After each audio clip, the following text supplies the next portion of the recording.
মীন রাশি মীন লগ্ন পাইসিস সাইনের জাতক জাতিকাদের 2026 সালের জানুয়ারি মাস এবং ফেব্রুয়ারি মাসের ট্রানজিটের যে উইকটি অর্থাৎ 27 টু 2 ফেব 27 জানুয়ারি থেকে 2 ফেব্রুয়ারি সময় আপনাদের ক্ষেত্রে ঠিক কেমন অতিবাহিত হবে সে বিষয়ে এ প্রতিবেদনে আমরা বিস্তারিত আলোচনা করব। প্ল্যানেটারি ট্রানজিট অর্থাৎ গ্রহগত গোচরের ছক ধরে মোরললেস আপনাদের জীবনের প্রতিটি ক্ষেত্র নিয়েই আলোচনাটি অত্যন্ত গুরুত্বপূর্ণ হবে।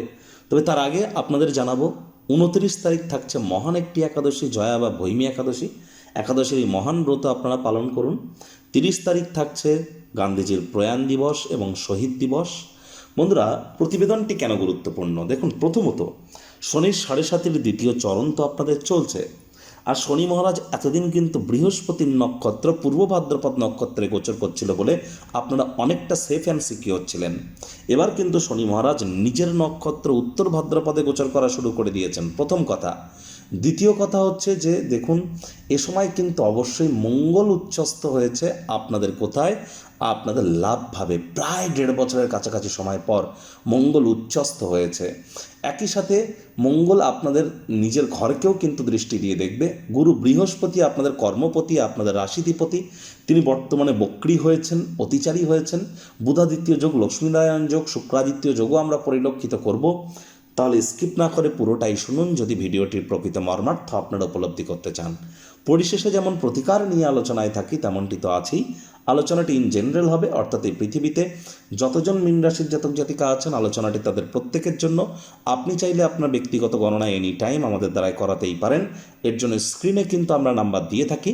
শনিবার রবিবার অফিসে এসে ফেস টু ফেস সাক্ষাৎ করতে পারেন, অথবা বাইফোন এনি টাইম কনসালটেন্সি আপনারা নিতেই পারেন। তো চলুন কথা না বাড়িয়ে আলোচনায় প্রবেশ করা যাক।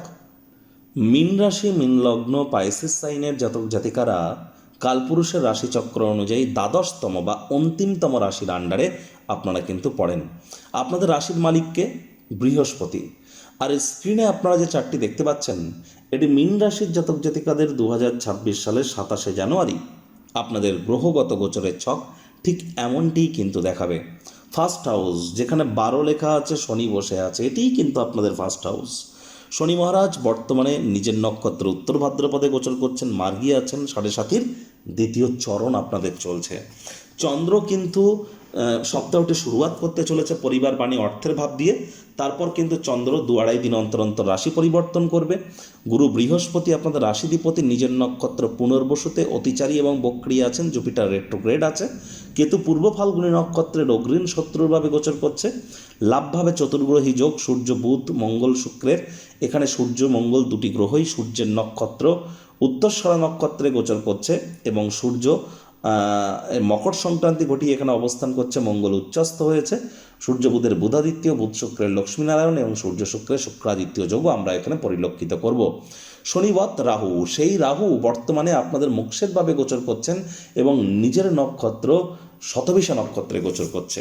প্রথমেই কিছু সুসংবাদ দিয়ে প্রতিবেদনটি শুরু করা যাক। দেখুন, সুদীর্ঘ প্রায় 1.5 বছর পর মঙ্গল যেহেতু আপনাদের লাভভাবে উচ্চস্থ হয়েছে, তাহলে আপনাদের লাভের মাত্রা, আর্থিক মুনাফার মাত্রা আশা করি বিগত সপ্তাহে হয়তো বেড়েছে, না হলে এবার কিন্তু বাড়তে চলেছে। আর এ সময় আপনাদের কনফিডেন্সও আপনারা গেন করবেন। নতুন কোনো কর্মের শুরুয়াত করবার জন্য সময় খুব একটা ভালো না থাকলেও আপনাদের একাধিক আয় ইনকামের নতুন পথ কিন্তু খুলে যেতে চলেছে। এ সময় আপনারা বয়সে বড় ব্যক্তিবর্গের দ্বারা উপকৃত হতে পারেন। লাক্সারি কোনো আইটেম আপনারা ক্রয় করতে পারেন। আর মঙ্গল আপনাদের পরিবার বাণী অর্থের ভাবের অধিপতি, তিনি নিজের ঘরকে চতুর্থ দৃষ্টি দিয়ে দেখবেন। তাহলে পরিবারের সাথে আবার রিউনিয়ন হওয়া, পরিবারের সাথে সম্পর্কের ক্ষতে প্রলেপ দেওয়া, রিপেয়ারিং হওয়া সমস্যাগুলিতে, এটাও পরিলক্ষিত আমরা করব। একই সাথে ব্যাংকের ব্যালেন্স ধীরে ধীরে বৃদ্ধির যোগ পরিলক্ষিত করব। মুখনিসৃত বাণীর দ্বারা উপার্জনের যোগ পরিলক্ষিত করব। এগুলি কিন্তু আমরা পরিলক্ষিত করতে চলেছি।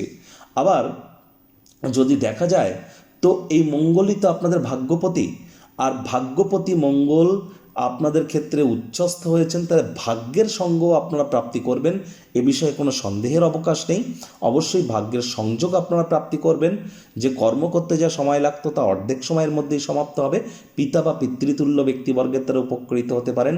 পুরনো দিনের যে সম্পর্কগুলি নষ্ট হয়েছে সেগুলিকে পুনরুজ্জীবিত করবার চেষ্টা করুন, সেখানেই আপনার উন্নতির যোগ কিন্তু লুকিয়ে আছে। একই সাথে আপনাদেরকে বলবো, গুরু বৃহস্পতি বক্রী হলেও তিনি তো আপনাদের কর্মপতি, কর্মস্থানকে তো পূর্ণ দৃষ্টি দিয়ে দেখছেন। মানছি এখানে শনিরও একটা দৃষ্টি থাকছে, দশম দৃষ্টি। তাহলে হার্ডওয়ার্ক, কঠোর কায়িক পরিশ্রমের তো কোনো বিকল্প নেই। তবে হার্ডওয়ার্ক, কঠোর কায়িক পরিশ্রম করতে পারলে, যোগ্য কর্মচারী হয়ে থাকলে প্রমোশন, পদোন্নতি, স্যালারি ইনক্রিমেন্ট এগুলিও কিন্তু আপনারা প্রাপ্তি করতে চলেছেন। অকাল্ট ফিল্ড, জ্যোতিষচর্চা, গবেষণামূলক পড়াশোনা, পিএইচডি লেভেলের পড়াশোনা যারা করছেন তারাও লাভান্বিত হবেন। বেকার যুবক যুবতী যারা আছেন প্রচেষ্টারত থাকুন, নতুন চাকরি কর্মসংস্থান প্রাপ্তি আপনাদের হতেই পারে।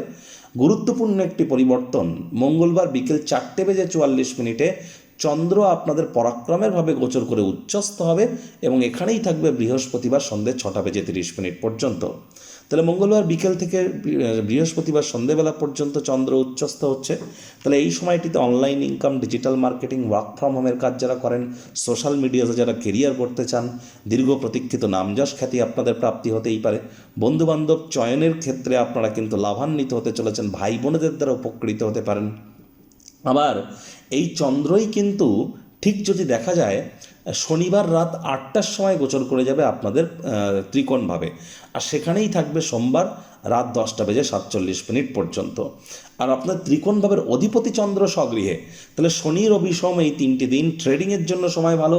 এই 3টি দিনে আপনারা অবশ্যই যারা প্রেম করে বিবাহ করতে চাইছেন, আপনাদের প্রেম, পারিবারিক, সামাজিক স্বীকৃতি কিন্তু এ সময় পেতে পারে।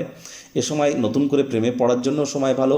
গর্ভধারণ যারা করতে চাইছেন, প্রথম সন্তান, বা যারা বিশেষ করে ডেলিভারি করতে চাইছেন প্রথম সন্তান, তাদের জন্য সময় সুযোগ ভালো। পেটের সমস্যা থেকেও কিছুটা হলেও রিলিফ কিন্তু আপনারা এ সময় প্রাপ্তি করতে চলেছেন।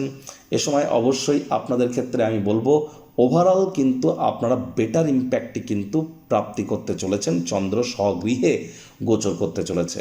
তবে যেহেতু শনির পূর্ণ দৃষ্টি আপনাদের সপ্তমভাবে থাকবে, দাম্পত্য জীবনে কলহের মাত্রা যেন বৃদ্ধি করবেন না। স্বামী স্ত্রী একে অপরের আত্মমর্যাদা ক্ষুণ্ণ না হয় এমন কোনো জিনিস করা থেকে বিরত থাকুন। পার্টনারশিপে ক্রিয়াকলাপ করবেন না। আইন আদালতের থেকে একটু দূরে থাকার চেষ্টা করুন। খরচ কিন্তু আপনাদের বাড়তে পারে, অলরেডি বেড়েছে। বাজেটকে নিয়ন্ত্রণের মধ্যে রাখুন। লোন বা ঋণ বা টাকা পয়সা ধার এর মাত্রা যেন আর বৃদ্ধি করবেন না, তাহলে কিন্তু লোনের জালে, ঋণের জালে আপনারা জর্জরিত হয়ে যেতে পারেন। যারা দীর্ঘদিন ধরে বিদেশ যাত্রার স্বপ্ন দেখছিলেন তাদের অবশ্যই আশা করি বিদেশ যাত্রার স্বপ্ন সাকার হয়েছে বিগত 1 বছরের মধ্যে। গ্রাম থেকে শহরে, বা শহর থেকে গ্রামে, বা শহর থেকে আরেক শহরে, এক দেশ থেকে আরেক দেশে হয়তো আপনারা যেতে পেরেছেন, না হলে কিন্তু সেই প্রাপ্তি যোগ এখন কিন্তু পরিলক্ষিত হচ্ছে। যারা এমএনসি কোম্পানিতে চাকরি করেন তাদের জন্য সময় সুযোগ ভালো। যারা প্রাপ্তি করতে চান এমএনসি কোম্পানিতে চাকরি, তাদের জন্য সময় সুযোগ ভালো। তবে রিসার্চের জন্য সময় সুযোগ আরও বেটার। রিসার্চ, পিএইচডি, আর&ডি সেক্টর যারা আছেন তারা লাভান্বিত হবেন।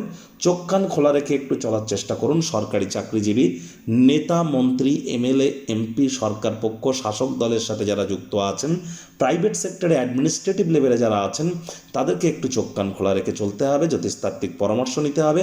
মায়ের সাথে সম্পর্কের দিকে নজর দিন, মায়ের শরীর স্বাস্থ্যের দিকে নজর দিন, মায়ের কর্মের দিকে নজর দিন। ছোটোখাটো রোগ শোক দেখা দিলে ইমিডিয়েট চিকিৎসকের পরামর্শ নিন, ক্যাজুয়ালি যেন নেবেন না। পরিস্থিতি কিন্তু হিতে বিপরীত হতে পারে। স্বামী স্ত্রী একে অপরের শরীর স্বাস্থ্যের দিকেও আপনারা অতিরিক্ত নজর প্রদান করবার চেষ্টা করুন। যারা এইচএসের জন্য, হায়ার সেকেন্ডারির জন্য প্রিপারেশান নিচ্ছেন, জ্যোতিষতাত্ত্বিক পরামর্শ গ্রহণ করুন। তবে যারা বিশেষ করে মাধ্যমিক বা কলেজ লাইফে পড়াশোনা করছেন তাদের জন্য সময় সুযোগ এক প্রকার ঠিকঠাকই কিন্তু পরিগণিত হচ্ছে।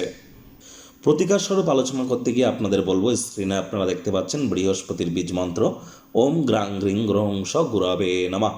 সকাল দুপুর সন্ধ্যা 3 বেলায় এই মন্ত্রটি আপনারা 108 বার করে জপ করুন। একবার মুখস্থ হয়ে গেলে মাত্র 10 থেকে 15 মিনিট লাগে। এটি মনুষ্য জাতির সৃষ্টি নয়, স্বয়ং ব্রহ্মদেবের সৃষ্টি, যা কখনো অনর্থ হতে পারে না। ভুলভাল উচ্চারণ করলেও কোনো নেগেটিভ ইম্প্যাক্ট পড়ে না। একই সাথে আপনি 9টি গ্রহকে শান্ত রাখতে পারছেন। এর থেকে বেটার কি কিছু আর হতে পারে? আর যারা দীক্ষা নেননি, ইমিডিয়েট দীক্ষা নিন। প্রথমত বৃহস্পতি আপনাদের রাশিধিপতি, তিনি দেবগুরু। আর বৃহস্পতি অতিচারী হয়েছেন, একটানা 7.5 বছর অতিচারী থাকবেন, তারাই প্রোটেকশন পাবেন যারা দীক্ষিত। আমি বারবার বলি, জন্মগুরু, শিক্ষাগুরু, দীক্ষাগুরু, এই 3 গুরুর প্রাপ্তিতেই কিন্তু আমাদের জীবন ধন্য ধন্য হয়ে ওঠে। এই 3 গুরুই তো ব্রহ্ম বিষ্ণু মহেশ। আর হ্যাঁ, শনি মহারাজ কিন্তু আপনাদের লাভ ভাবের অধিপতি, তিনি কর্মফলদাতা। তাহলে তাবিজ কবচ মাদুলি পাথর পরে কিছু হবে না, কর্মের দ্বারাই কিন্তু ফল পাবেন। হাইজিন মেনটেন করুন, বাসি খাদ্য খাবার খাবেন না, লেবার সম্প্রদায়, শ্রমিক সম্প্রদায়, বয়োজ্যেষ্ঠদেরকে সম্মান করুন, আর ধর্মপ্রাণ কর্মনিষ্ঠ মাতৃভক্ত হন। দেখুন দুর্দান্ত পরিণাম আপনারা প্রাপ্তি করবেন। তো বন্ধুরা, প্রতিবেদনটি আপনাদের ঠিক কেমন লাগলো, আপনাদের সুচিন্তিত মতামত আশা করি আপনারা নিচের কমেন্ট বক্সে লিখে জানাবেন। ভালো লাগলে একটি লাইক করতে ভুলবেন না, এই আশা রেখে আমি আমার বাণীকে এখানেই বিরাম প্রদান করছি। সংসারে অশান্তি, প্রেমে বাধা বা বিবাহে অনিশ্চয়তা, ব্যবসাতে ক্ষতি বা চাকরিতে ডামাডোল, অসুস্থতা, দুঃখ, দারিদ্রতা থেকে কিছুতেই রেহাই মিলছে না, পরীক্ষায় ফেল, তাহলে আর দেরি কেন? জীবনের যাবতীয় সমস্যার সমাধান করব আমরা। বাস্তুশাস্ত্র, সংখ্যাতত্ত্ববিদ্যা, লাল কিতাব, বৈদিক জ্যোতিষশাস্ত্র, কৃষ্ণমূর্তি প্রভৃতি পদ্ধতিতে জন্মছক বিচার করা হয়। প্রয়োজন অনুভব করলে স্ক্রিনে ফ্ল্যাশ হওয়া নম্বরে যোগাযোগ করতেই পারেন।